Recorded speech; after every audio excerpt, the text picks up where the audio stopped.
एक समय की बात है, किसी गांव में एक साधु रहता था। वह भगवान का बहुत बड़ा भक्त था और निरंतर एक पेड़ के नीचे बैठकर तपस्या किया करता था। उसका भगवान पर अटूट विश्वास था और गांव वाले भी उसकी इज्जत करते थे। एक बार गांव में बहुत भीषण बाढ़ आ गई। चारों तरफ पानी ही पानी दिखाई देने लगा। सभी लोग अपनी जान बचाने के लिए ऊंचे स्थानों की तरफ बढ़ने लगे। जब लोगों ने देखा कि साधु महाराज अभी भी पेड़ के नीचे बैठे भगवान का नाम जप रहे हैं, तो उन्हें यह जगह छोड़ने की सलाह दी गई। पर साधु ने कहा, तुम लोग अपनी जान बचाओ, मुझे तो मेरा भगवान बचाएगा। धीरे धीरे पानी का स्तर बढ़ता गया और पानी साधु के कमर तक आ पहुंचा।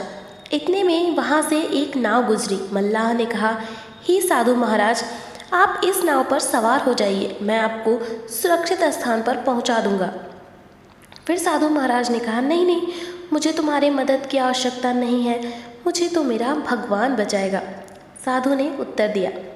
नाव वाला भी बेचारा चुपचाप वहाँ से चला गया। कुछ देर बाद बाढ़ और प्रचंड हो गई। साधु ने पेड़ पर चढ़ना उचित समझा और वहाँ बैठकर ईश्वर को याद करने लगा। तभी अचानक उन्हें गड़गड़ाहट की आवाज़ सुनाई दी। एक हेलीकॉप्टर उनके मदद के लिए आ पहुंचा।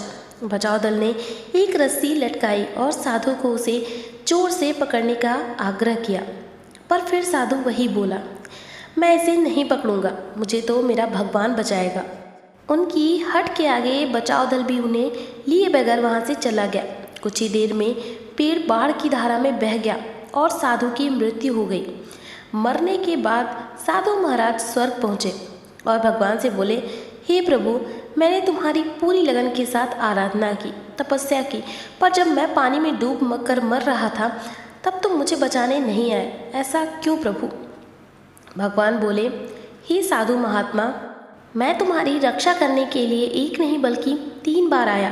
पहला ग्रामीणों के रूप में, दूसरा नाव वाले के रूप में और तीसरा हेलीकॉप्टर बचाव दल के रूप में, किंतु तुम मेरे इन अवसरों को पहचान नहीं पाए।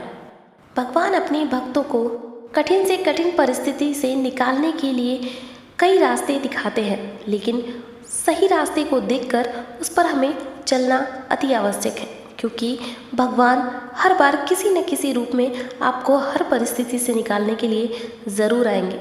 लेकिन अगर आप सच्चे भक्त हो और सच्ची भावना से आप कुछ मांगते हो तो भगवान ज़रूर देंगे। ऊपर वाले पे हमेशा भरोसा रखना चाहिए। तो मिलेंगे अगली वीडियो में कुछ नई चीज़ों के साथ।